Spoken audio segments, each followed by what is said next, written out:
Welcome to the Scuba Goat Podcast with Matt Waters. Let's dive right in. Welcome to the show, buddy. Thanks, Matt. Much appreciated. How's the? Nice to be here. How are you finding the temperature over there at the minute? Because you're away in Switzerland, aren't you? I am indeed. It's definitely a little bit chillier than what we're used to, for sure. But actually, in all honesty, it's not too bad. It's about 10 degrees today. Okay. Cloudy skies, but not too bad. Heading up into the mountains on Thursday, snowboarding for the weekend. So I'm sure that will drop the temperature right off. But it'll also be nice to swap the ocean for the mountains for a bit as well, eh? Yeah, it's a little bit of a change. Still got water involved, but just a damn sight colder, eh? Exactly that. Hey, give everyone an idea of where you've come from. How did you get into diving to start with? I mean, I initially did some try dives back in 96 or 97, I guess, in the Greek islands. Obviously, back in the day where certifications were a little bit less important. So it was very much a do you know what you're doing? And if the answer was yes, it was, kind of a basic diver, try scuba sort of situation. And I did a few of those. I grew up next to the ocean, so surfed from quite a young age, and obviously was in and out of the water a lot.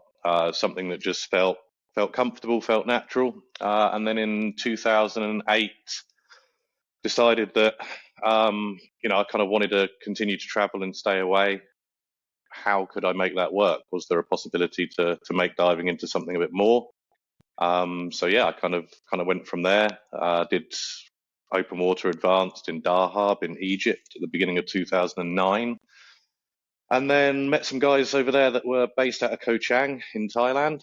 So I was actually planning on heading back to Australia. I'd been in Australia for quite a bit in 2000 end of 2007, 2008, I guess, something like that. Yeah. And they kind of said, why don't you stop in Thailand on the way back to Australia and do rescue dive master and kind of go from there, really. And I guess the rest is history. Yeah.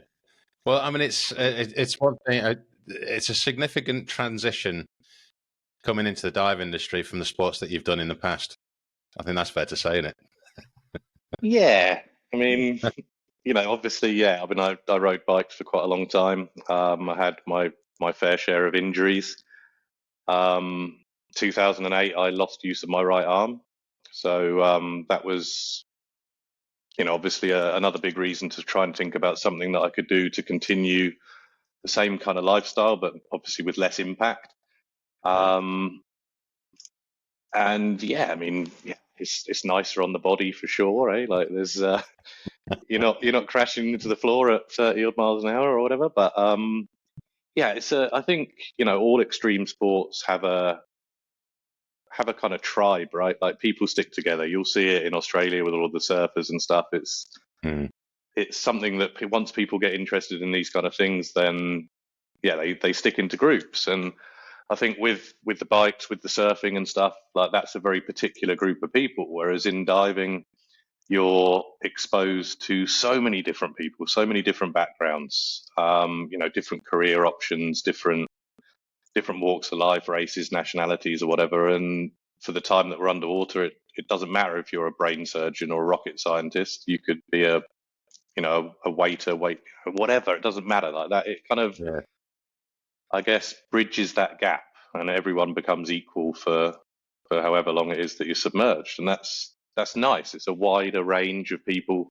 Obviously, there's a lot of exposure. You've traveled a lot, obviously, with the diving as well. And there's probably not a major city in the world now that you could go to without knowing somebody that you've either dived with or taught or whatever. And I think that's something that's very special about the industry. I don't think that it's something that is super common in other industries, maybe. No, I think you're right there, because it's weird because it's such a bizarre and niche sport. When you compare it to, let's say, the mountain biking, there's got to be more riders than what there are divers in the world. And you would imagine, sure, yeah. Yeah, you would imagine that scenario of being well known and being able to go to different locations and know someone through the sport, you'd think that it would be role reversed. But I think it is indeed scuba diving at the top of the list there, because You know, you're right. Wherever we go, there's always someone, even if it's someone that you can't even remember, and they just start talking to you. They're like, Yeah, "Oh, for sure. Yeah. where was Oh it?" yeah, of course I remember. We had a great time. Um, yeah, man. I mean, I think it's for sure it's interesting, and there's such a wider age range, right? Like, Mm, I mean, you can not at certification level for sure, but you can start diving at 8 years old in confined water, yeah, and then I think the oldest person I've ever taught was in their late 70s. So it's across the board, right? Like you can have people from a very young age into into their pensioner years that are still super enthusiastic and very passionate about what they're doing. yeah, And for people that maybe have whether or not it's injury or just bodily wear over age or whatever, once you're under the water and you're effectively weightless, like a lot of those injuries, a lot of those maybe bodily woes or whatever become less important. Obviously condition dependent. If you're doing kind of easy diving, no currents and easy entries and exits and whatever, then it's something that is so much more accessible than the extreme sports or the action sports that involve us to be in good physical fitness. yeah. You know what I do like about it? When you go under the water, there's no Wi-Fi, there's no phones. I'm obviously getting old because I've just had my 50th, but I'm sick and tired of just being in rooms with people that are just constantly on their phone, and there's no communication. There's more communication, real communication on dives, and I like Yeah, it. for sure. But instead of a phone underwater, you've just got a camera that you poke at and look at the screen of and ignore everyone around you. So I mean, there's a balance to everything, right? Yeah, true. Fair one. I'll take that one. Hey, speaking of age ranges and all that kind of stuff, I do have to just pause for a second and give a huge shout out to Ollie Carroll. And he's a young lad that came and saw. He dragged his mum along to watch a live presentation with me and Nicholas Remy. Probably a good 8-9 months ago now. But he's 16 years old, and I reckon he's probably the youngest fan of the show. And his mum reckons he'll go mental hearing his name on it. So Ollie Carroll, you got your shout out, buddy. We'll see you at the next event, and let's go diving sometime. Hey, and Yeah, good on you. incidentally, Ollie, we're going to go back to what Tim's been doing and how he got into or further progressed his career in the industry. But this is the man that can teach you all the way. If you want to go into the dive industry, you can pop across to Thailand, and when you're old enough, another couple of years, you can have a few beers with Tim and learn how to do it proper. On top of that, Tim, you're the first SSI representative that we've had on the show in 63, 64 episodes. Really? You're slacking. No pressure, but we've had Raid, we've had Paddy. Okay, fair enough. And now you. All right. Yeah, well, save the best for last, right? Yeah. Well, do you want to explain where you sit in the SSI structure now? Because obviously there's different abbreviations for the different kind of rank structures in the various agencies, and just try and give a comparison to the other ones.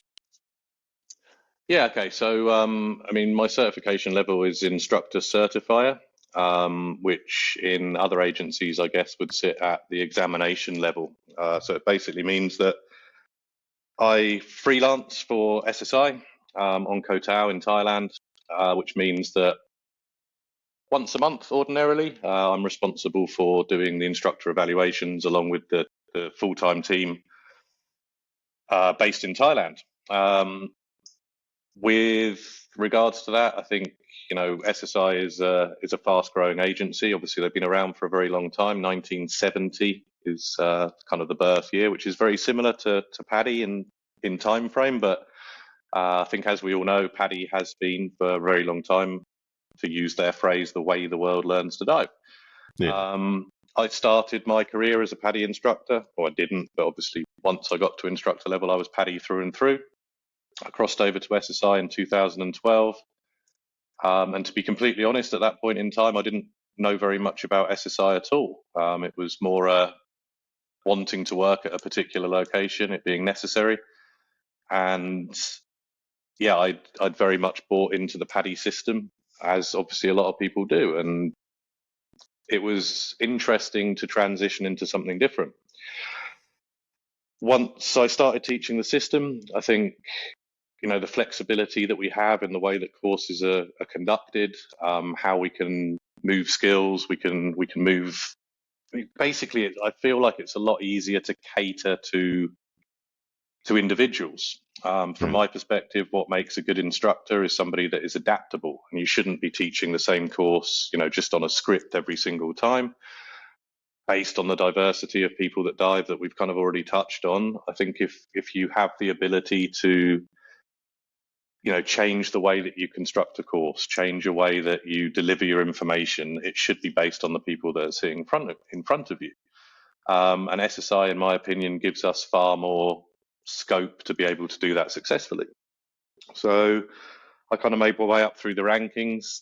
I did my instructor trainer in 2015, which is PADI course director equivalent, working alongside Simon Garrity, who at the time was the most certified SSI professional in the world.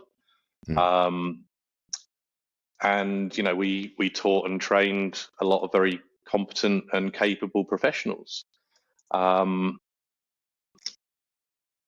From there, I bounced around the world a little bit for a while, dipped my toe back into the PADI pool for a little while, and I didn't feel like I could teach as good a course within that system anymore, based on the rigidity of how things work in a lot of instances. I then went on to work for Siam Diving Enterprises in 2019. They were in charge at the time, up until recently actually, of SSI International in Asia, also Mares. So I was responsible for Mares, for the equipment sales, both to dive centres and to the retail market as well. But as part of that, I then moved forward and did my certifier with SSI in that time frame as well. So I was over in Phuket with Brian Knight, Neil Francis, Ronnie Kane, who's the head of training for SSI, was there as well, and we ran a big instructor trainer seminar. At which point I did my certifier. So started doing the instructor evaluations back in 2019 with Brian on Koh Tao then. So yeah, that's kind of where we are. I'm only with them now, as and when they need me. It's pretty busy right now, so it's been every month for the last 4 or 5, I guess, now at some point. And then the rest of the time I'm at Big Blue. Yeah. Just to clarify, blast from your past. To anyone who's listening and thinking about going on to do their instructor certifications, you go through the Dive Master program, then your instructor. So your course directors, or your PADI equivalent course directors, are the guys that teach you how to become an instructor. So you generally have a couple of weeks course with them, and then at the end of the course you have a couple of days where someone like Tim comes in to evaluate that training that's gone on and to certify independently and say, yes, this person's good enough to be an instructor. Crack on, congratulations. So that's just simplifying it a little bit. I didn't realize, actually, Tim, that you got to Big Blue not long before me, to be honest. I think I got there in the February of 2013. So I started... when was I there? I think I started in October of 2012. Oh, wow. Okay. Yeah, so it wasn't a huge amount before. Did my crossover in either late October or early November, I think. Yeah. How did you get there then? Because were you at Crystal as well? Yeah, I did some work at Crystal for a bit. And then quite a few of the staff that were very successful at Crystal. It's a great dive shop. It's still a great dive shop. Had moved over to Big Blue, and all of a sudden we're hearing whispers of SSI, and all of the flexibility that surrounded that. So some friends of mine, people that you'll remember well, Guy and Petra, Richard Todd, had made that transition. Nick Bufton. Yeah. And they kind of said, look, Big Blue's looking for instructors. Big Blue was very much on the up at that point in terms of growth. So I kind of went down and I had a chat with Simon and sort of, inquired as to what all of this was about and what they were looking for. And yeah, they kind of said, if you do the crossover and you fit into the team, it was a big team at the time, and there was obviously a lot of people at that point fighting to go into all of the big dive shops on Koh Tao. Yeah. As you know, and I think this is true of a lot of the dive centres on Koh Tao, if there are course directors in the PADI centres, if there are instructor trainers in the SSI shops, we want to employ the people that we've trained, right? Like, Yeah. in my opinion, dive master training is effectively a 2-month job interview. And if those people move forward into that instructor training and they've made a good impression, they've been professional, they've shown they're capable, it's far easier to help those people to develop and to move them into the system than it is just to read a CV, which you never really know, when people are telling the truth, or if something has been elaborated on, or do they actually hold the level of certification that it says that they have? Yeah. And what I mean by that is, obviously, to a certain degree, diving is a pyramid scheme, right? Like, you qualify as an instructor, you can teach the base level courses or whatever, then you have to specialize to go into different areas. There's then recognition levels, recognition ratings within SSI. There's master scuba diver trainer, IDC staff instructor with PADI, and so on. I feel like a lot of these things these days are done through internships. They're done through team teaching. And we end up with people with very, very impressive CVs that have effectively never taught a course on their own at any level, let alone at these now elevated levels that they hold these ratings in. And from my perspective, that kind of dilutes the quality of the market. If you've got an IDC staff instructor rating, or if you've got the equivalent with SSI assistant instructor trainer, it's a lot of work. It's a lot of time. And just ticking the boxes and signing the paperwork is not something that interests me in any way. I think people need to gain the experience. They need to learn through exposure to different types of people. Diving's very, very easy when done well with great students, but how do you manage when everything goes wrong? Right? Like, it's a straightforward thing to do when everything is going right and people are speaking your native language and they're of a level of intelligence where they understand how everything goes, but that's not reality. I think it's incredibly important that even at basic dive or open water level, we always emphasize to our instructors that there is never going to be any pressure from us to certify somebody that hasn't met the requirement and isn't going to be safe. Of course, they should give them more time if that time is available. They should try and continue to develop those skills and make sure that they are comfortable. But yeah, until we can say that somebody is an autonomous diver, they are comfortable and capable to hold an open water certification or whatever level of certification it is. The requirements must be met, and that becomes infinitely more important when you're looking at dive professionals that are then effectively responsible for people's lives every single day. Yeah. So, I think employing from within, being able to spend time with people to develop, to see whether or not the personality fits, is very, very important for us. And for you, obviously coming into Big Blue, you did the same route as me. You crossed over, and we started at the bottom of the pile, right? And we had to prove that we were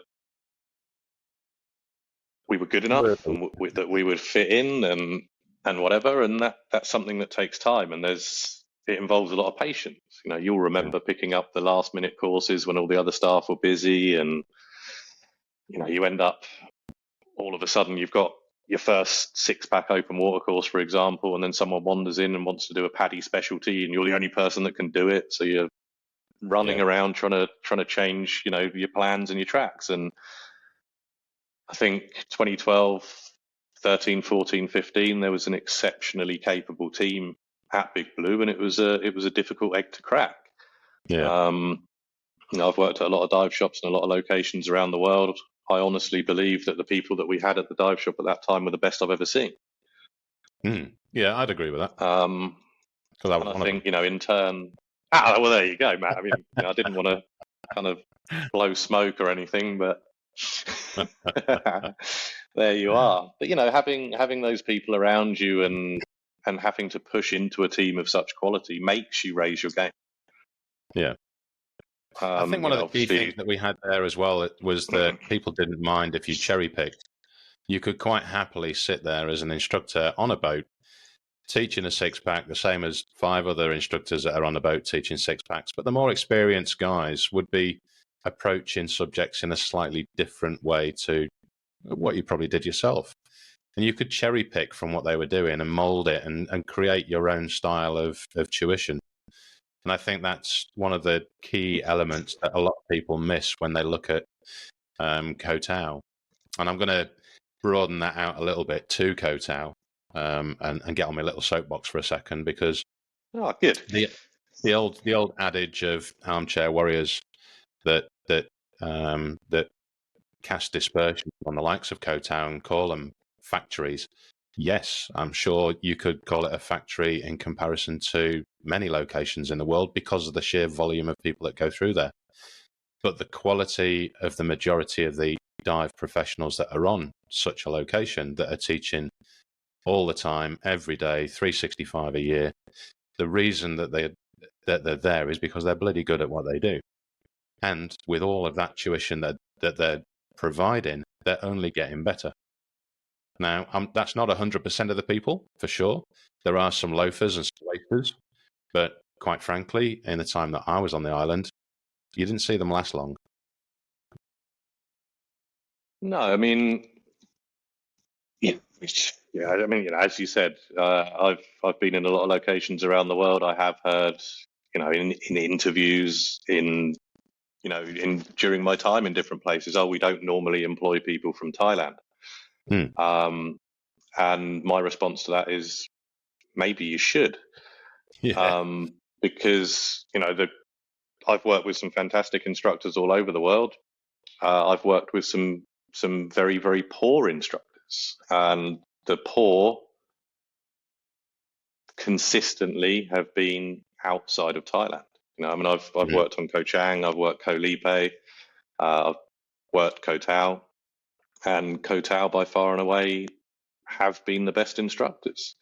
Yeah. They have to be. It's a huge market. There's so many people that are scratching for everything that they can pick up. Post-COVID world, things are perhaps a little bit difficult, and a lot of the people that were of a high level of experience, if they weren't owners or course directors, instructor trainers or whatever, maybe found other ways to make money. And sadly, a lot of those people have not returned to the industry. So it was almost a clean slate. And we pretty much started again at Big Blue. There were a handful of staff that were still survived through COVID and thankfully decided to remain in the industry and hope for the best. But the way that things are now is somewhat different. There's a lot of newer instructors on the island. There's perhaps less of the kind of middle core, if you like, of the very, very experienced people that were perhaps teaching the dive masters at certain locations and whatever.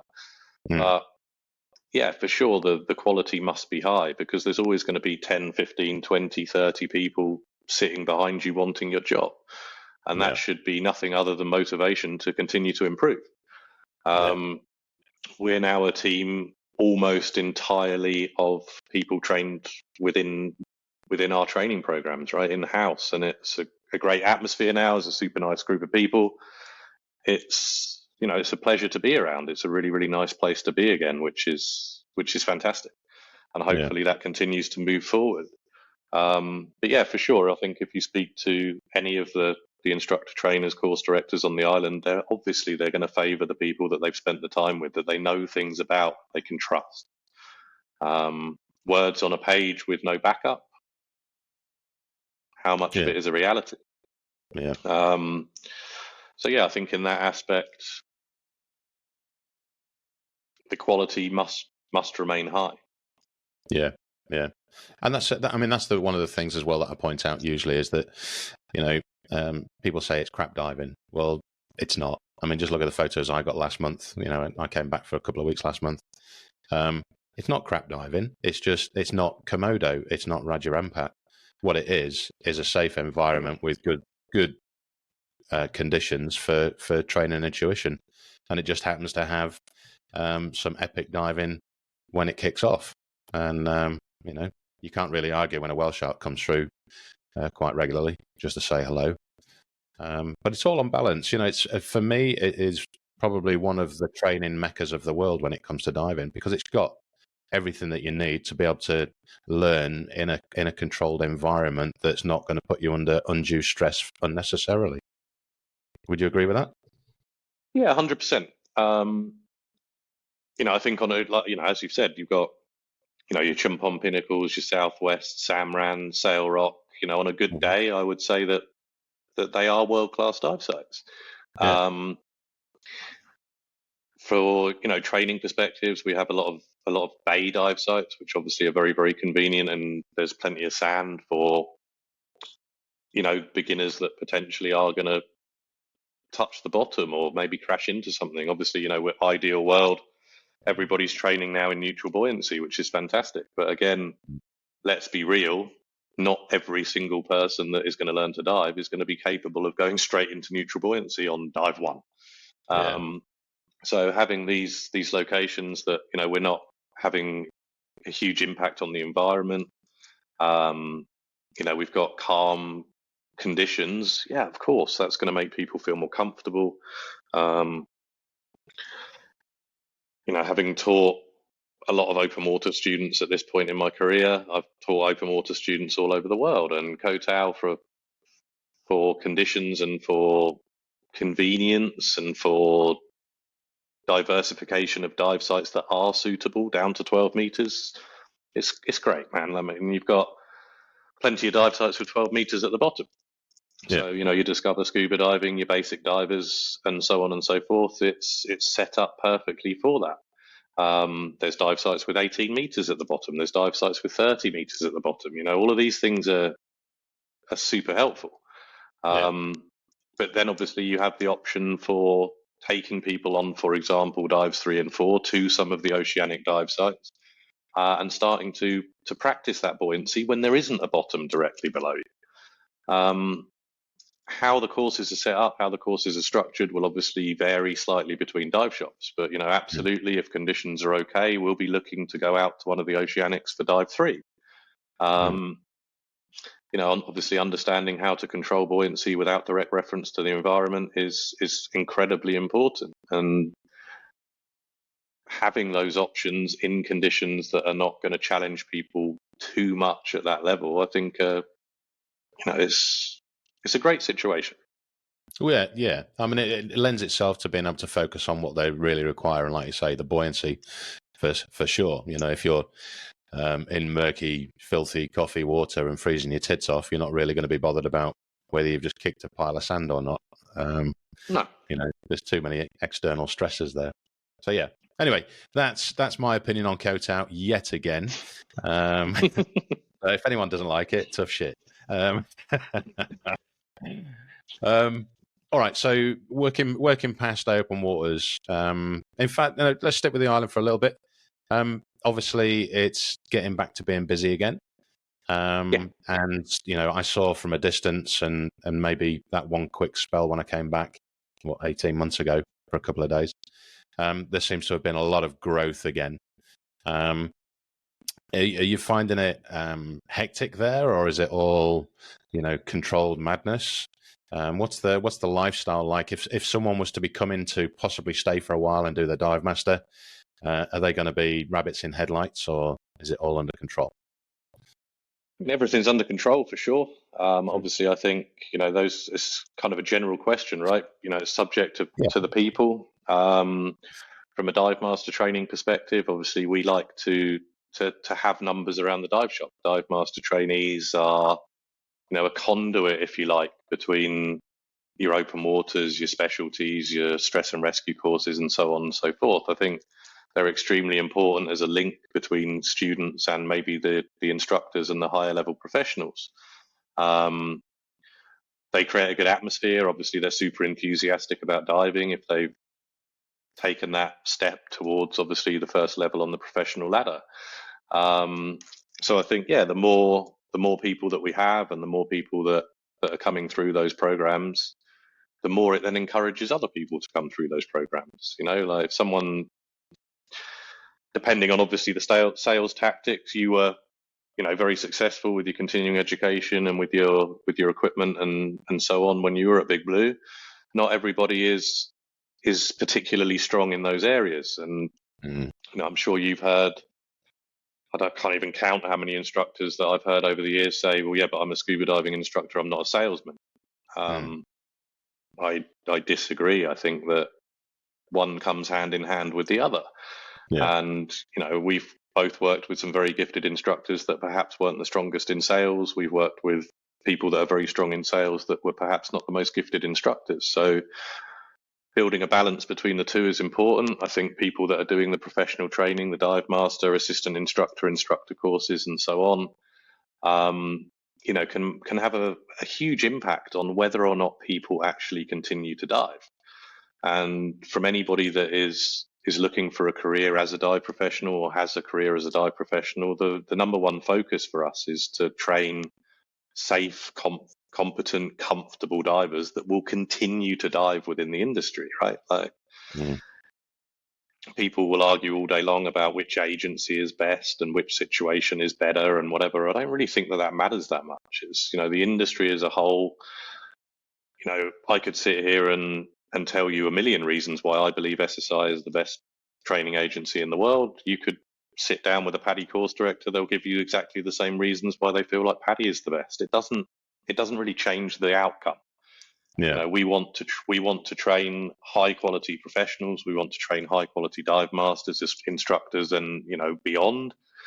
And their job is to encourage more and more people to stay within the industry and to keep diving. And do it safely. 100%. I mean, that should be the forefront of everybody's teaching, right? And this is, going back to what I said earlier, we're never going to pressure our instructors to sign the paperwork. People pay for a course; they don't pay for a certification. Yeah. The age-old analogy of, if you crash a car into a wall during your driving test, are you going to get a license? You're not. So probably not. For sure, people need, well, maybe, I suppose, depending on where you are in the world. People need to understand that time needs to be given to the students at every single level of training, and that's the instructor's responsibility, in my opinion. But at the same time, it's also the instructor's responsibility to make sure they're 100% comfortable to certify their diver. And doing that in a way that encourages them to continue to dive, that encourages them to stay within the dive community is obviously part and parcel of all of those things. Yeah. And going beyond what you get as an instructor or a dive master, when you assist someone who's getting nerves or has a little stumbling block to get to that goal, if you get them to that goal, the feeling that you get of a little bit of pride and a major satisfaction in assisting someone getting to do something that they thought they might dib out of for whatever fear. I used to love that. Yeah, for sure. I mean, there's a huge amount of satisfaction in helping people to reach their goals, right? And it doesn't matter at what level this is. I've watched open water students that have finished a course, and no matter how amazing they've been under the water, no matter how much they've developed during the course, it just isn't for them. And then you get people that will struggle every single step of the way, and they're absolutely over the moon at the end. And I don't feel like that stops just when people start diving. How happy people are when they reach every level in diving or any level in diving.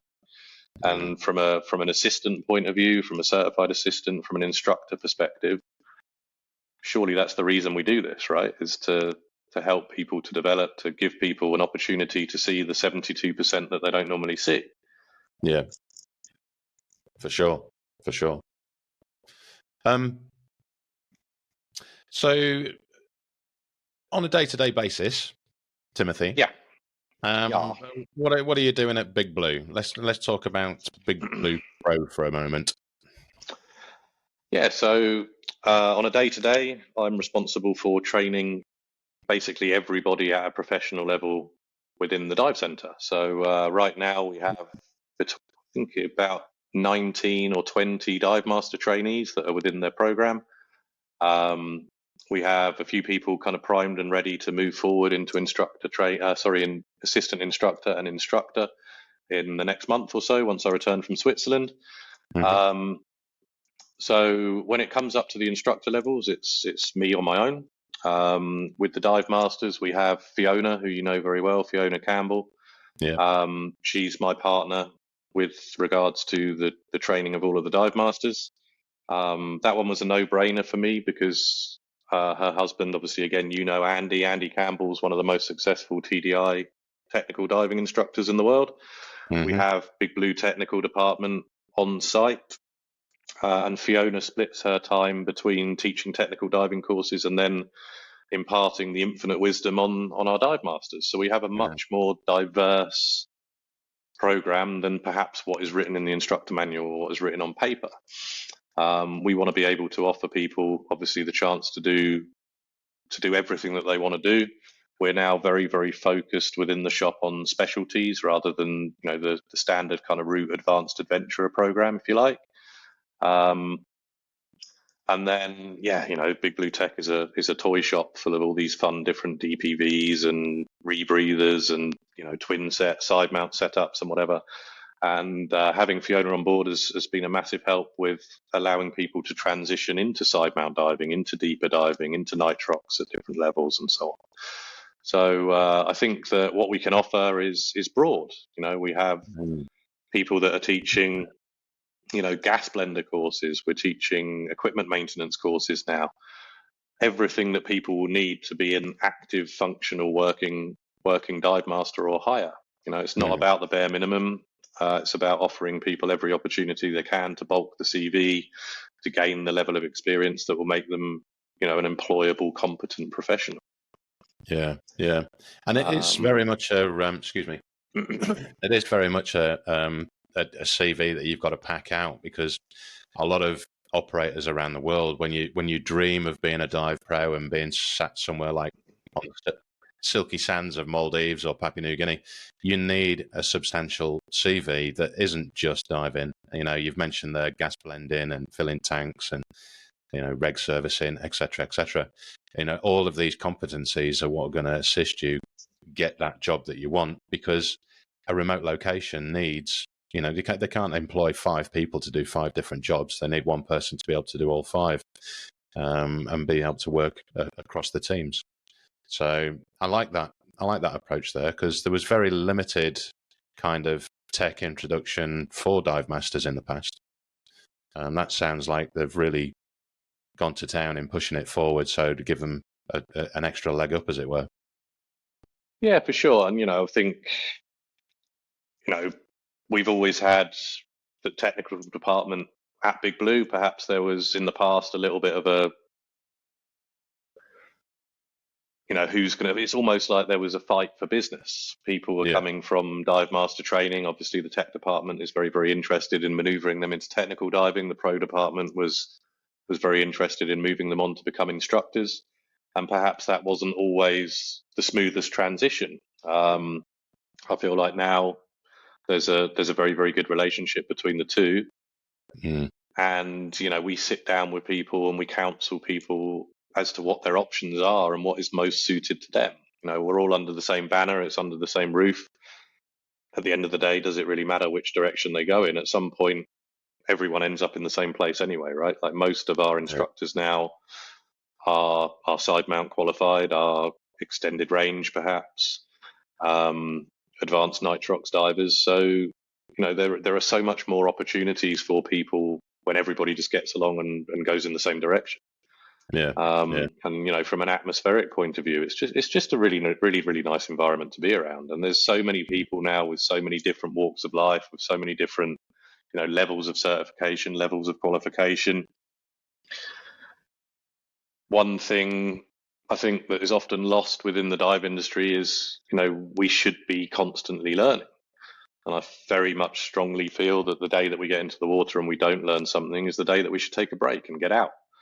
Yeah. And, for the new dive masters, for the new instructors, we've got a team of very different levels of experience. And That's not to say that they should be looking at the people with more time under their belts. We've got some fantastic instructors that have been teaching less than a year.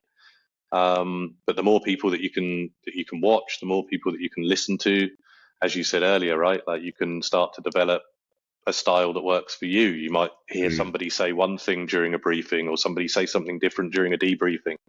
And if you absorb everything that Big Blue has to offer, you will be very well rounded. It's impossible not to be with the staff that we have now. Yeah. I picked up there you were on about the advanced adventurer and the specialities. Now, just to backfill that for listeners, the norm in the past of years gone by used to be you do your open water and then you stay on to do your advanced for 2 days, and then you're an advanced diver and you can go to 30 meters, blah, blah, blah, blah. And you go away with 2 tickets. So I picked up on that because that intrigues me. Can you delve a little deeper into how that's changed somewhat? Yeah, for sure. So, I mean, SSI has been the same for a long time, in the sense that as a certified open water diver, the Advanced Adventurer program with SSI is an optional certification. It exists to stay in line with the other agencies and the way that things have been done in the past. And as a result of that, it's quite a difficult nut to crack, because people do get into the routine of this is the way that things are, right? Like we do open water, we go on to advanced. The Advanced Adventurer program is built up of 5 adventure dives, one of which it doesn't have to be, but in order to make the certification valid is your adventure deep dive, which, as you correctly said, certifies people to dive to 30 meters. And yeah, as a result of that, after the 5 adventure dives are completed, you get a certification. The adventure dives that you have done within that certification are listed on the back of the digital certification card. And for most people, the 30 meter certification is the motivation to continue on to do that. And it's been the same way for a long time. Within the SSI system, as a certified open water diver, you can go directly onto the specialty pathway. And that means that you can spend more time purely focused on areas of interest. I think it allows people, much more in the way of picking and choosing where they feel like they need to develop, or perhaps where they want to develop. So for us now, for the last couple of years, we've been very much focused on encouraging people to go down that route. For example, deep and nitrox is a fantastic combination. With SSI, you can combine specialties. And, the deep diver course certifies divers to go to 40 meters rather than to 30 meters. It's also done in a progressive way. So rather than going directly towards 30 meters, perhaps on an advanced adventurer program, things are taken at the student's pace. From a standards perspective, in order to become qualified to 30 meters on an advanced adventurer course, technically you just need to go past 18 meters. But from the standpoint of most instructors, they're not going to want to do a 19 meter dive and then certify somebody to dive 11 meters deeper than that. So I think with the specialties, the deep specialty with SSI is a 3 dive program. Dive number 1, the requirement is deeper than 18, no deeper than 30 meters. So you can do things a little bit more slowly. Obviously, there's much more in the sense of academic requirements, of teaching requirements from the instructors. So the knowledge development is obviously there as well. And I feel like people are safer divers when they have more knowledge. They're safer divers when they do things more progressively. So dive 2 of the program, the requirement is to be deeper than 24 meters and no deeper than 30 meters. And the requirement for dive number 3 is deeper than 30, no deeper than 40. Everyone will have a slightly different opinion of that, obviously. When I'm kind of talking about this with instructors, I will always say, right, your aim is 31. Once you get towards that depth, depending on whether or not anybody has experienced any kind of nitrogen narcosis, any kind of anxiety, any stresses that may be becoming apparent, obviously you wouldn't push any deeper. But if conditions are good, visibility is clear, and everybody's calm and comfortable, then yeah, okay, of course. you can maneuver that dive a little bit further down towards the 40-meter mark. But Yeah. let's think about what's going to keep the situation, the safest, what's going to keep people having a solid understanding of the difference between diving at these two different levels. Deeper than 18 meters being level number 1, deeper than 30 meters being level number 2. Safety is always going to be the top priority. So, aside from the fact that the training at specialty level is far more comprehensive, there's more time spent in the water actually practicing the skills that are required to do this well. Nitrox, obviously, we all know the benefits, right? So, being able to dive on nitrox, being certified to dive to 40 meters is a fantastic way to spend the same amount of time as you would doing an advanced adventurer program, but gaining not 1 but 2 certifications. Yeah. Within the SSI system, we also have the recognition ratings, the recognition levels. So there are free certifications for people that go down the specialty route when they hit certain milestones. So specialty diver is the first level. Yep. You need to have logged 12 dives. You need to have completed 2 specialties, and then that will give you a free recognition rating, which will appear within the app. A certification, which then will list the 2 specialties that you have completed at that point in time. And from there, SSI's advanced open water is 4 specialties and 24 log dives. So, everyone can, there's no specific specialty that you need to do at this level. There just needs to be 4. For us, the most common route is deep nitrox, perfect buoyancy, and navigation. I think we can all agree that buoyancy is the key to being a competent, safe diver. Again, focusing on that in a way where different equipment configurations can be tried. We have different types of fins that can be used. We've got BCs with integrated weight systems, for example. So allowing people to try different equipment, to try different configurations of equipment, and to purely focus on their buoyancy is a great stepping stone. And obviously, navigation-wise, I don't think anyone likes to feel lost under the water. So again, a more focused approach to giving people an understanding of how to do all of these things safely as an autonomous diver. And again, once people have reached, just to interject there, so all the specialities are 3 dives? Not all of them, no. So without going into too much detail, to keep it simple, we have sort of knowledge-based specialties which have no diving related requirements. That's things like your nitrox courses, reactorite first aid and O2 provider is no in-water requirements. We have ecology-based specialties now, which are really kind of starting to take off, which gives people obviously a very good understanding of different areas of marine life, of coral identification, so on and so forth. Again, no in-water requirement. There's then open water specialties, which covers things like, your navigation, your deep diving, and so on. We have confined water specialties, so things like full face mask, perfect buoyancy, photo and video, for example, can be done in confined water, bay-like area, swimming pool no deeper than 5 meters. Doing a buoyancy specialty in shallower than 5 meters of water is far more beneficial than doing a buoyancy specialty in the open water, in my opinion. It's harder to control buoyancy, obviously, with less pressure. These are all things that can be adapted to suit the customer, suit the student, based on what it is they want to do. And then we have things like overhead environments and specialized equipment. So specialized equipment specialties will always have a confined water session, because obviously an introduction to any kind of different equipment, things like DPVs and scooters, things like recreational side mount and whatever, will all have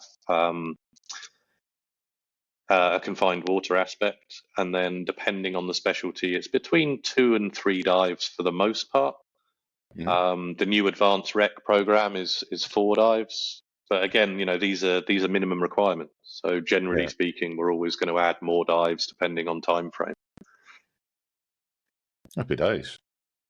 It's certainly moving on pretty well, and I must add in that I think, again, with the lead towards or the lean towards the tech side of things, it's going hand in hand with what I'm seeing in recreational diving now, with more and more people getting into the technical side of diving. And you come down to Sydney, as and when you come here, we'll take you for a dive so you can get cold. And the amount of rebreathers and twin sets that you see is just it's beyond. Yeah, there's not. It's got to be a good 40% of what you see recreational diving is technical setups. yeah, it's interesting for sure. I guess, obviously maybe the cold water environment has something a little bit to do with that as well. Like if you're spending time getting into different kinds of exposure protection, you're using more weights. Yeah.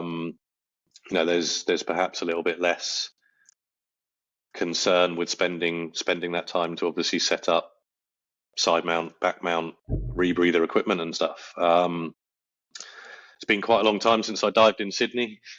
I think you know how I feel about getting in and out of wetsuits. I'm very much a rash vest and board shorts kind of guy, wherever possible. Well, just so everyone knows, just so the world knows, Tim and I went to Nusa Penida a few years ago and dived Manta Point because Tim had been very unfortunate and never come across a manta underwater until this point. So we went to Manta Point and it was like 20, 21, 22 degrees, something like that. But this guy, he's like a lizard. The guy's blood just isn't, it's not warm at all. It's ice cold. So 2 5mm wetsuits and we get under the water about 3.5 minutes into the dive. And if anyone's dived at Manta Point in Nusa Penida when it's going off, it's full of mantas. So we're down there 3.5 minutes in and get this little nudge on the arm. And as Tim's signaling, okay, I've seen a manta. I'm cold. It's time to go. I'm off. Yeah, you didn't let me though, did you? No. It was good. I did stay. It was good. Yeah, it was a good trip. Yeah. Hey Scuba Goats, let me share something pretty fantastic with you. A while back, my eyes started to give me some trouble, and it made it hard to focus on my camera screen during dives. I tried countless DIY fixes to attach glasses to my mask, but it made no change to the quantity of blurry images I found in my camera roll. Then, I discovered Osbob Scuba at Sturdy Eyes Optometrists in Mona Vale. Rob Hamilton and his team have been crafting custom scuba masks with precise prescriptions for over 35 years. And I'll tell you this, their mask lenses are tough.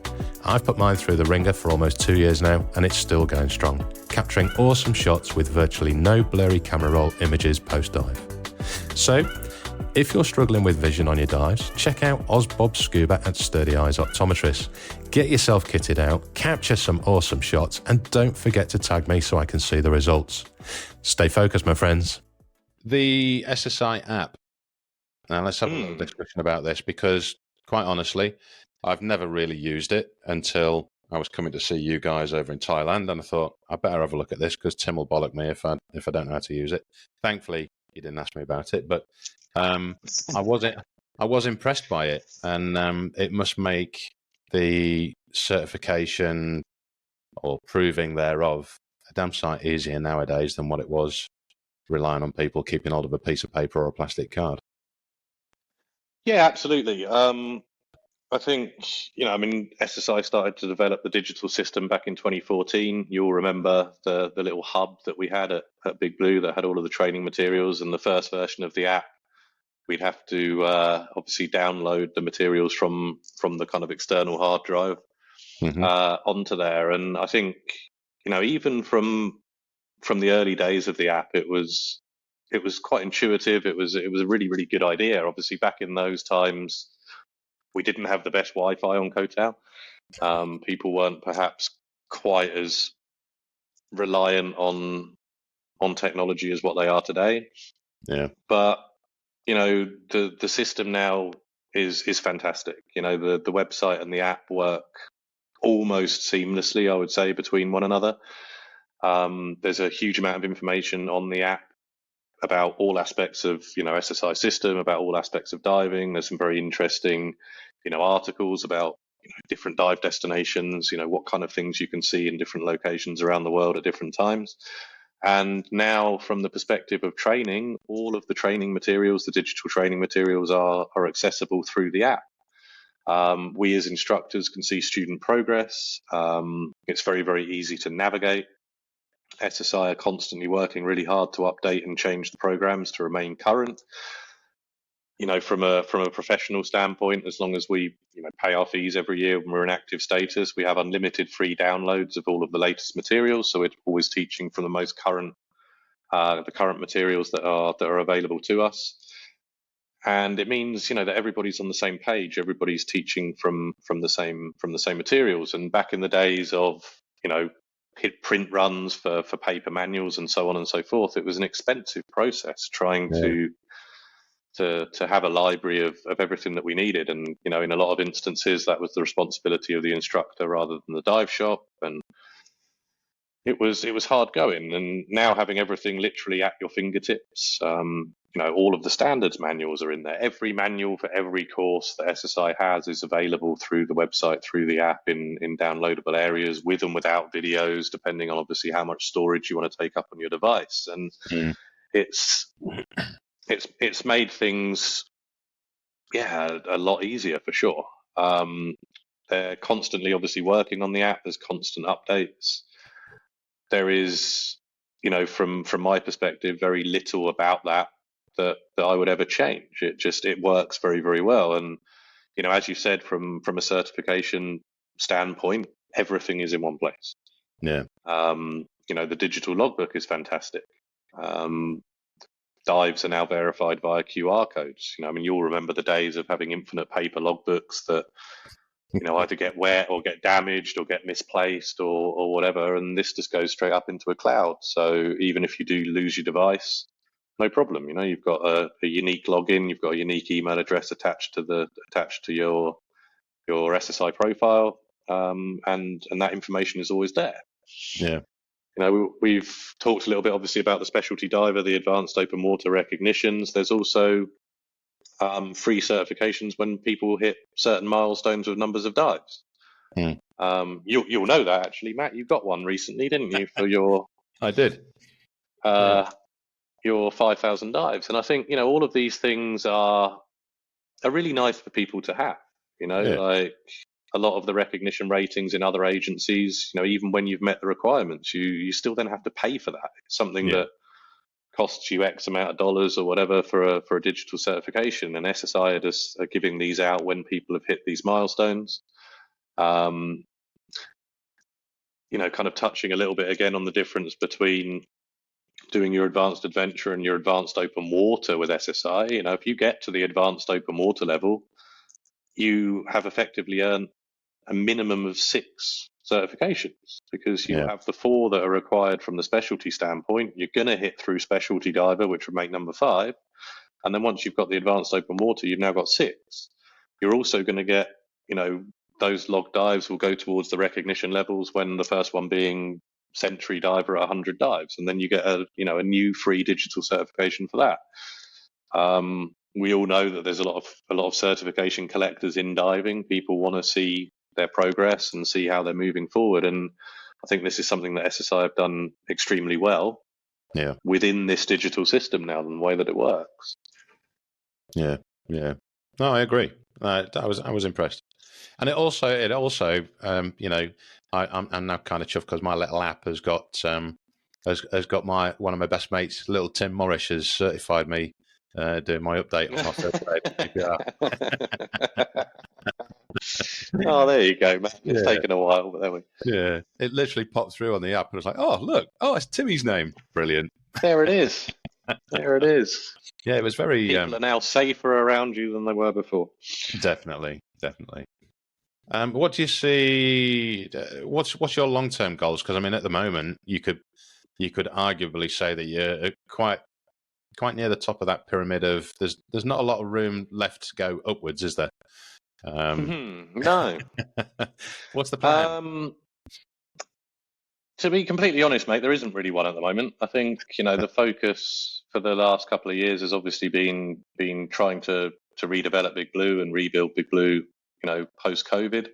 I feel like we're well on the way to obviously doing that now. And there's still some things that I'd definitely like to achieve within the shop and within the training.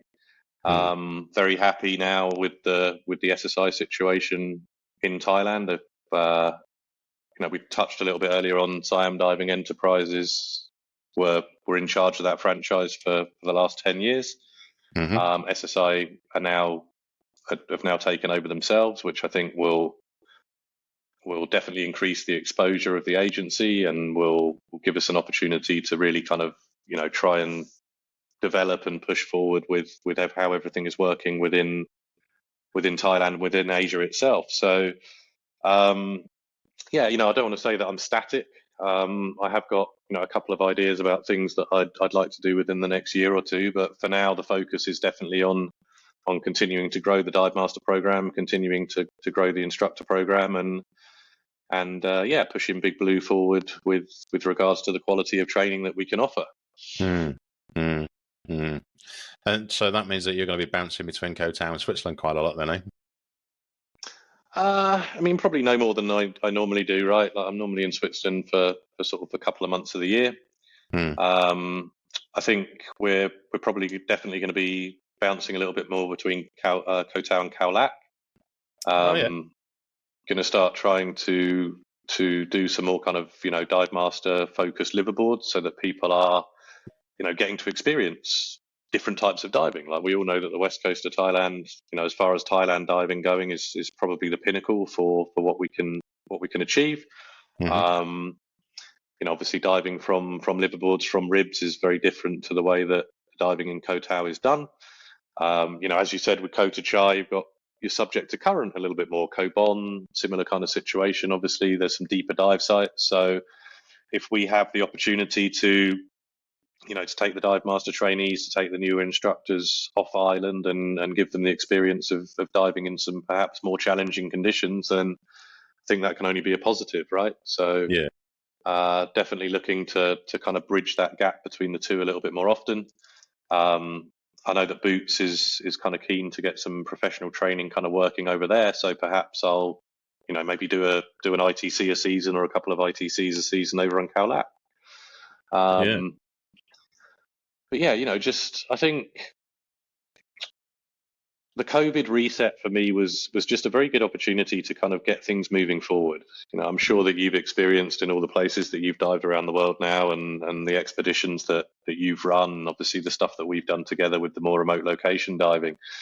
There's very much a kind of, but this is how we've always done it attitude, I think. And I think kind of hitting that reset button post COVID is a great opportunity to change how things are done and to use the materials that we have, to use the system and the structure that we have to kind of elevate what we can offer, not only at a student level, at a professional level, giving people a broad skill set, giving people a broad base, being able to offer diverse diving conditions, diverse certifications, different equipment configurations, and so on and so forth. I mean, when we were on the liverboard in Khao Lak last month, I had a problem last day, was it, with my regulators? I nicked Boots' equipment. That's the first time that I've been in a side mount configuration for quite some time. He's diving the monkey configuration, which I've never done. It's nice to sort of try something different and to see how the different equipment configurations, how the different setups can impact the different kinds of diving and conditions that we're in. And I think the more that we can step out of the everyday offerings of a lot of the dive centers around the world, the more attractive that is going to become. And I think, from a training perspective, it's a positive move forward. From a business perspective, how do you make yourself stand out from the crowd? We know there are a lot of very, very successful dive centers on Koh Tao. There's a lot of exceptional trainers on Koh Tao. What can I do to set myself apart? What can I do to set Big Blue Pro apart, to set Big Blue Diving apart? The day-to-day now, trying, obviously very hard to monitor how things are being done within the staff system, how people are teaching the courses, how we can better improve the schedules for the courses, the way in which we set things up to overall enhance the customer experience. And, obviously my focus is to keep people diving at Big Blue if we want to look at the small focus, but the main focus is to train quality people that stay within the industry. Yeah. So for now, that's kind of enough for me at the moment. Not saying that there aren't opportunities out there. I'm always ears to the ground, and there are obviously times when I'm asked to do certain things. As and when something comes up that really tickles my fancy, then yeah, okay, maybe there's a conversation to be had about where I'll go in the future. But kind of looking to you at the moment a little bit to let's get Nomadic kicked off again. And like you said, it's been a while since we were in PNG, so yeah, it would be super nice over there. One of the questions that I was looking at from your list was, where is it? Oh, can you share a memorable diving experience that stands out to you as the best you've had? Yeah, well, I cursed you when I read that, to be honest. You're probably familiar with this question as well, right? Like, you get people that are constantly, especially newer divers. So what's the best dive you've ever done? Yeah. Like, what a horrible question to answer. I think, for everybody, that's a difficult question, right? Obviously, like, being in the industry for quite some time now, we've got, hundreds, maybe thousands of different experiences that we've had. But I think for me, the remote location stuff has always been the biggest draw. Obviously coming from a situation where I did quite a lot of adrenaline-based sports before, diving is not an adrenaline sport to me. Yeah. So finding ways to make that more interesting and more exciting and more enjoyable, and for sure, the remote location stuff is what does that for me. Going to locations that perhaps very few, if any, people have ever been to is the most exciting way to dive. And when you come down to single dives, I think that's a very, very difficult one. But if you want a standout, then I think the dive that we did on the Blackjack would be something that always springs to mind. There's not a huge number of people that have ever been there. That was a 14-hour round boat trip from one of the most remote locations on Earth anyway. Yeah. So I think from a standpoint of moving forward and from keeping the industry interesting and from keeping the passion, if you like, for actually being under the water, it takes quite a lot for me now to want to go diving if I'm not actively involved in somebody's training. Yeah. And yeah, those kind of trips are definitely something that would spark my enthusiasm and make me want to spend some more time in the water for sure. Now, what was it that was memorable about the Blackjack? Was it this magnificent wreck in a beautiful location and white sands, or was it being knocked off your tits at 44, 45 meters? Well, I don't know about you, but I didn't feel like I had any kind of narcosis whatsoever, actually. Yeah, I mean, obviously, Boga Boga Village was an incredible place, right? Like, I mean, I would say land-wise, that's probably the most remote that I've ever been, for sure. Yeah. But I mean, the conditions were amazing as well, right? Like, it wasn't a difficult dive. Between the time that I last dove the Blackjack and we went and dived it at the end of 2018, the villagers there, they keep a written log of the divers that come, because they charge 20 kina just as a local fee. But there'd been 5 divers. So in the 19 months between me diving it and then taking you guys back and diving it again, there'd been 5 divers in 19 months. Yeah. It's just, I mean, it's the kind of stuff that you want to see, right? I mean, that condition-wise, that's a very, very straightforward dive. Okay, there's depth to take into consideration. Obviously, there's still footage, right, on YouTube. I think there was a little bit of backlash from some of the dive community about the fact that we were at 48 meters on single tanks. Yeah, but behind the cameras and all the tanks set up. Well, exactly, and this was kind of where I was going to go next. So, obviously, when you are in a location that remote, obviously, ideally, I would much rather have done that dive on a side mount set up with two first stages, 2 tanks, and redundancy. But as you say, people don't see what goes on behind the camera. They didn't see the multiple different tanks slung at different depths. Obviously, the planning that went into that dive with groups dropping at different time frames and at different depths, so that there was always going to be that kind of safety margin for us. And it's it's very easy to sit behind a keyboard and criticize what people do, but if you don't know the big picture, and if you don't know the whole process that went into planning a dive like that, then kind of wind your neck in, to be completely honest. But obviously we spent quite a lot of time planning the logistics of how that dive was going to work, and obviously what you wanted to get with regards to the footage and so on.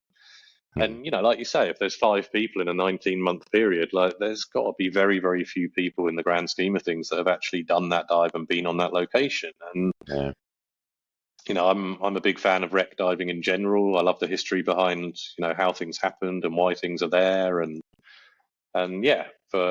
for remote location, and for the visibility was as far as your eyes could see at 45, 46 meters. So those are definitely the dives and the things that I think stick to memory the most. Good. I'm glad they do. And just in case you forget them in your old age, it's on YouTube.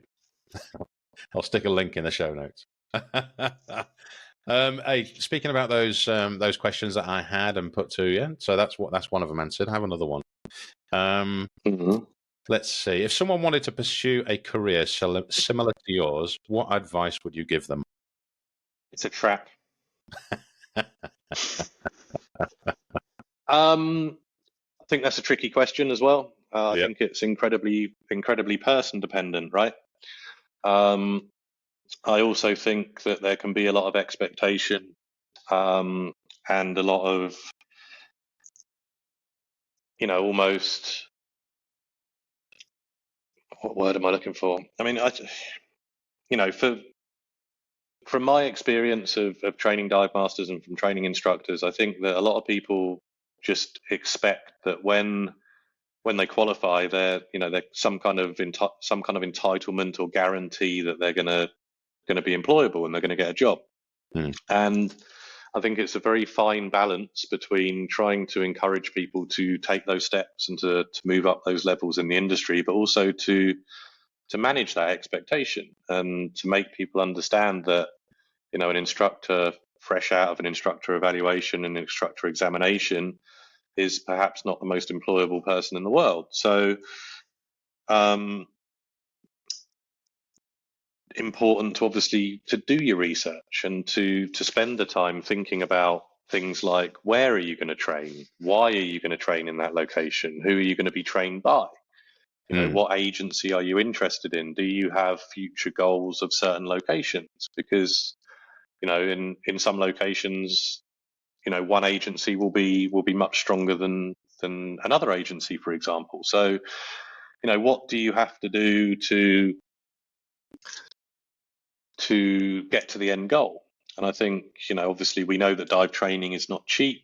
We know that there are levels and, there are experience levels that people are going to expect when they are advertising for jobs. And, you were saying earlier that especially in the places like Papua New Guinea, the remote locations, they can't employ maybe 5 people to do a job that they can expect one person. But then there's also the double-edged sword there, right? As a lot of the stuff that you see on dive jobs worldwide or whatever, it's, dive guide somewhere and they want, a degree in marine biology or marine science, and they want you to be able to drive boats and vehicles and repair compressors and maintain equipment and work every hour under the sun for accommodation and food, for example. So I definitely feel like this is, no argument, right? Like, you're still in the industry. I've been in the industry a long time. It's the best job in the world, but I don't think it's ever going to make you rich. No.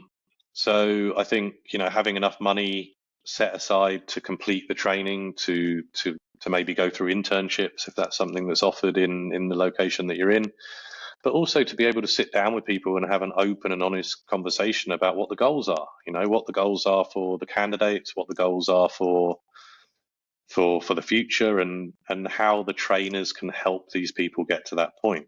In the sense of competition, for example, that it's fierce, especially on Koh Tao. There's a lot of PADI course directors, there's a lot of SSI instructor trainers that are pushing for those people to come and do their training with them. There are a lot of people on Koh Tao that are exceptionally strong in their marketing. They're getting big numbers every month. My focus is a little bit different. Okay, numbers are great, like that equates to more money, but I think, from the standpoint of being able to develop competent, capable people that are going to last in the industry and going to help develop the industry and Big Blue as a business as a whole is far more important to me than churning out, people that are perhaps a little bit less prepared and maybe, get through their instructor training. They then don't have enough money to get proper visas, to get, work permits and so on and so forth. And it's an expensive process. Yeah. But I would say, just to be patient and to manage expectation, to keep the lines of communication open with the person or people that are going to train you.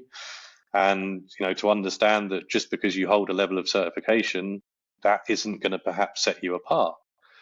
Think about what is going to make you employable for a training center. What is going to make you valuable from a student standpoint? Is that, something that you can offer the training center, the dive center? Is it something that you can offer as somebody that is an amazing teacher? But yeah, for sure, communication and understanding that, just because you've qualified as an instructor, that doesn't necessarily mean that you're going to be guaranteed employment straight out of the gate.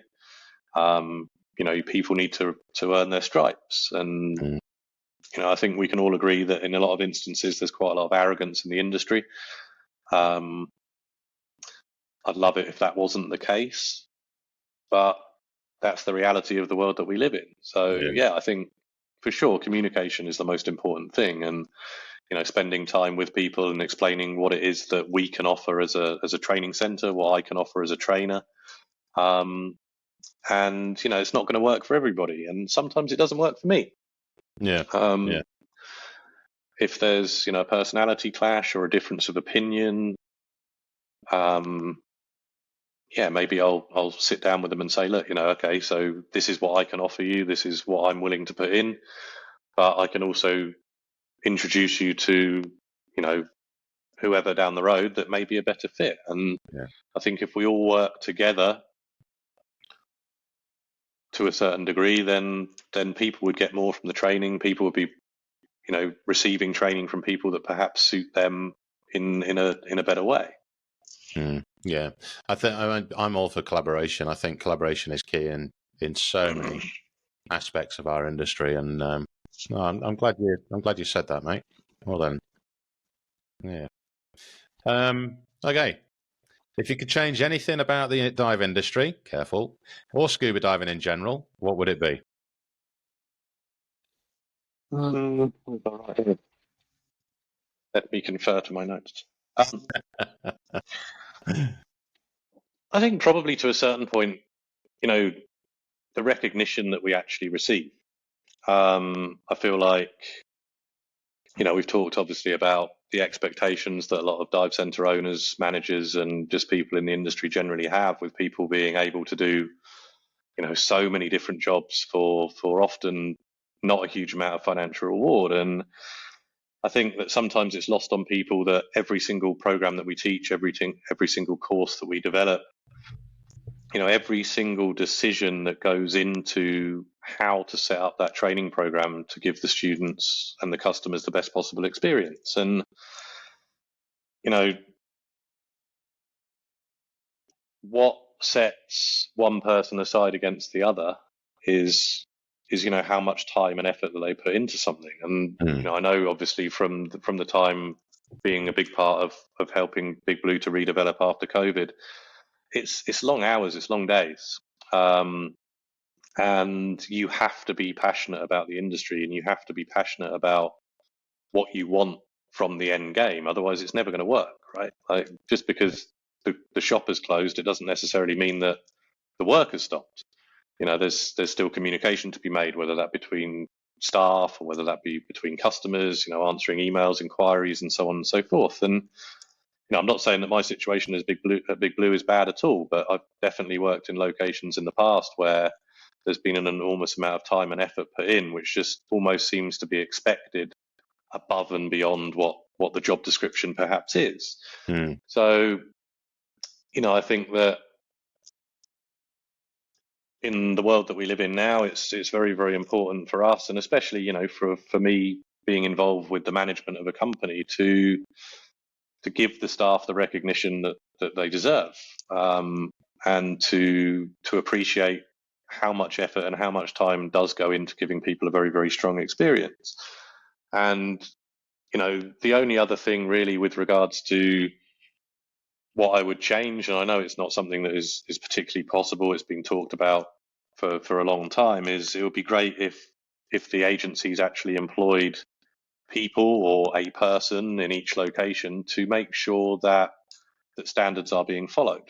And I think, within the SSI system, obviously we have the affiliation program, right? So to work as an SSI dive professional, you must be affiliated to a centre.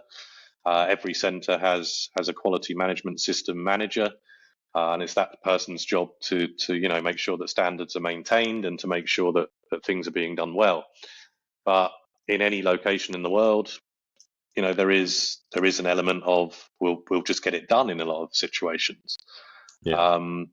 And obviously, we have rules and regulations, we have standards to follow for a reason. And I think it would be great if there was, sort of a higher body that could maybe govern that in certain instances, especially where service centres are present, or, there are a lot of certifications going on. One or two people that could perhaps, maneuver themselves around the dive centres, jump into the water from time to time, and just make sure that everything is being done in the way that it should be done. Yeah. Whether or not it will ever happen, obviously, we'll see in the future. But I understand that, as professionals, everybody goes through the same training, everybody goes through the same system. But I think we've all experienced people do things under the water that make you go, oh, where's your thought process there? So, obviously, it's a big part of our responsibility as instructor trainers and whatever to try and train, the best instructors that we can possibly train. And for sure at Big Blue, we spend time making sure that we're in conversation with people. If people are doing things perhaps in a way that could be in any way questionable, that's addressed immediately. But that's definitely not the case everywhere I've worked and everywhere I've been. So, kind of a little bit more of a standardized approach to make sure that the people that perhaps are cutting corners are held accountable for that, which will then, minimize the risk a little bit further and minimize the impact of potentially having problems with student divers. No. Okay, what are your thoughts on ways to minimize human impact on the oceans? Okay, I guess, again, a very complex question, but I would start with education, right?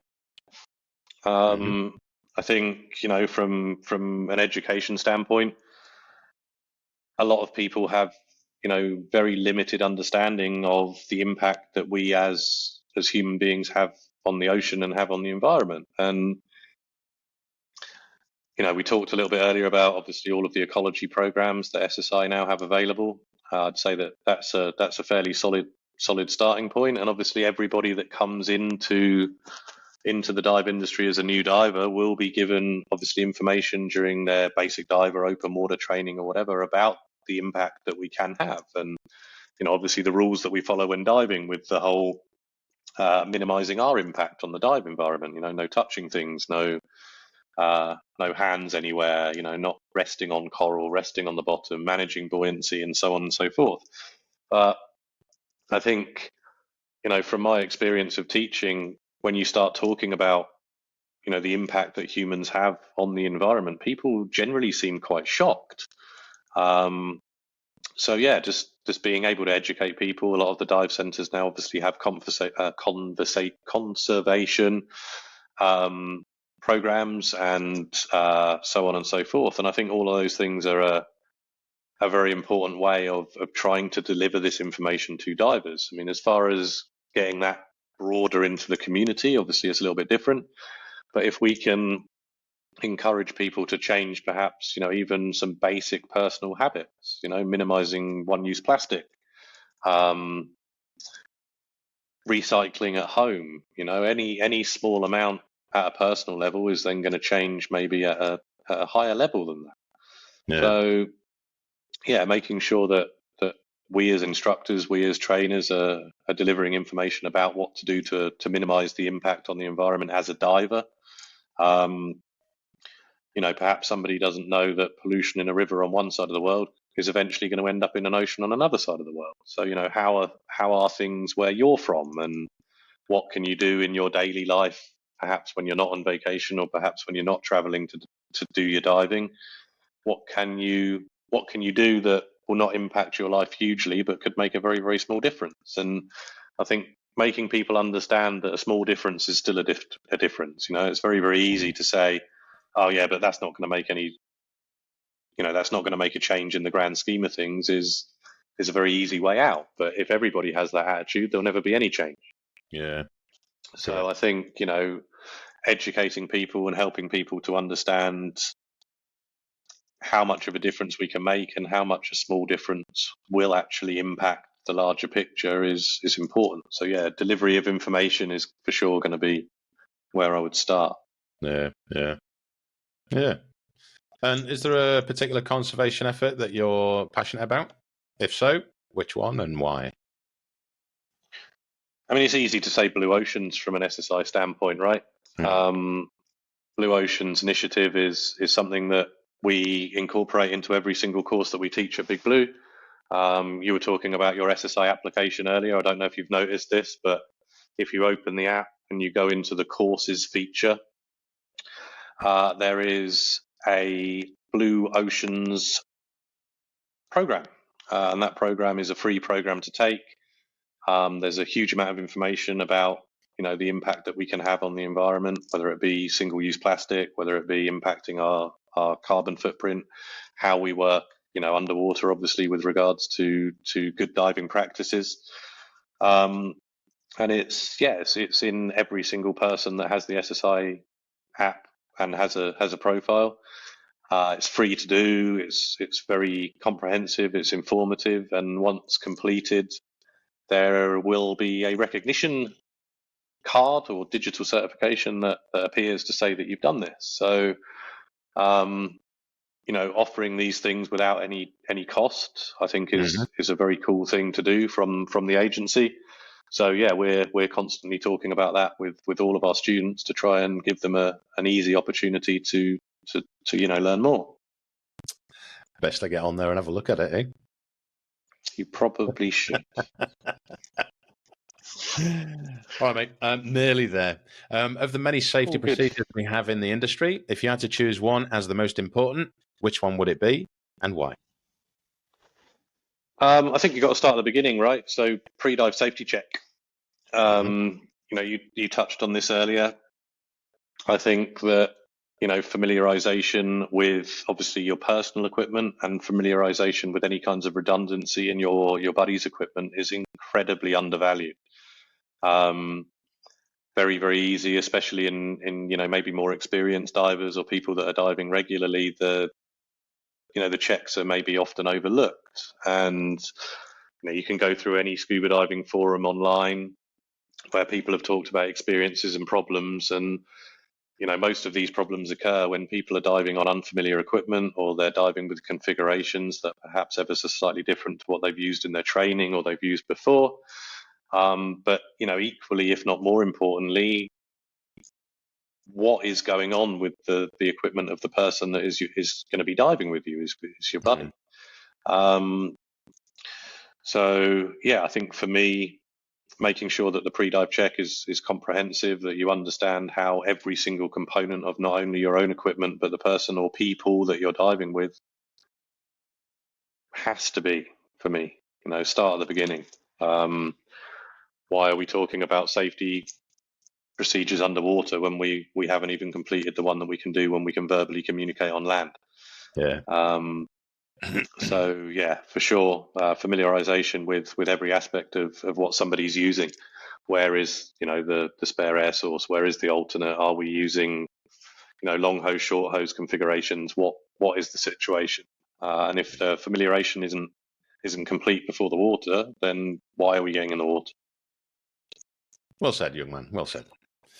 Nice, easy one for you to finish with. Well, maybe not an easy one. What are your 5 top bucket list destinations? I think number 1 for sure, Raja Ampat. I think that's probably a pretty standard answer, right? More marine diversity in 1 square kilometre there than there is in the entire Barrier Reef these days, from what I understand. Yeah. Galapagos, I think, would definitely be up there if I can get over my inherent fear of the cold and whatever. Mate, it was 27 degrees when we were there this year. In the like water. I said, freezing.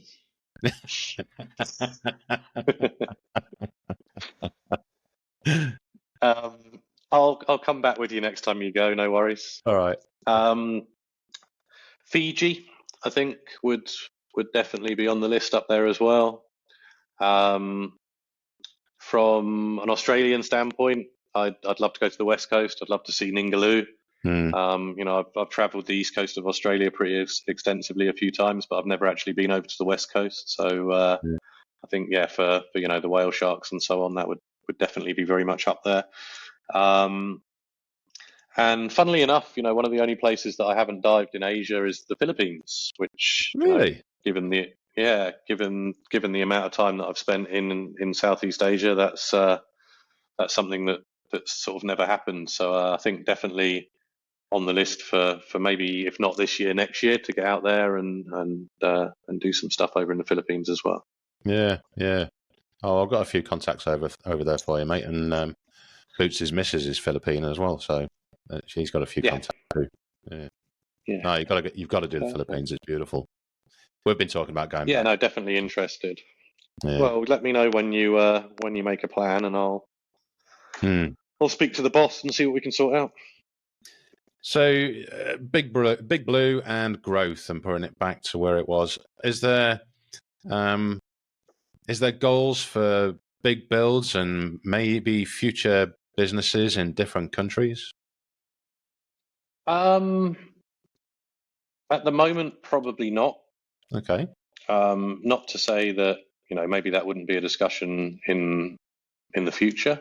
For now, obviously the focus, as I said, is just to get ourselves in a situation where we're offering the best kind of training that we can, that we're keeping the numbers consistent, and hopefully, obviously, from my perspective, the professional side of things will continue to grow and continue to be successful. You probably need to have a chat with Jim about what his plans are for if there is ever going to be anything that is obviously franchised or whatever in the future, or if he's going to expand outwards. But at the moment, not something that I've discussed with him in any way.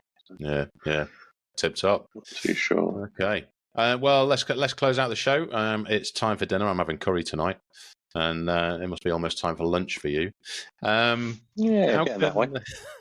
Anyone who's interested in looking at training, whether that be open water or dive master or even instructor training, what's the best way for them to get in touch with you?